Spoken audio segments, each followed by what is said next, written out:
To remove the lamp, you need a flathead screwdriver. Put the screwdriver in this gap, push the lamp to the right and pull it out from the left side.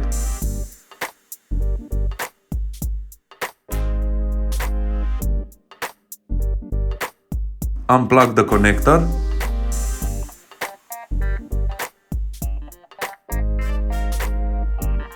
I use the aftermarket LED lamp with 18 LEDs. Plug in the connector.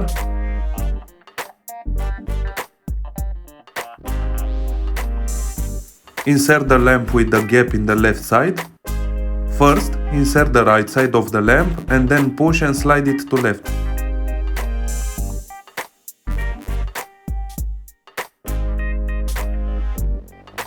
Thank you for watching. For any questions, you can leave a comment and I will try to answer all of you.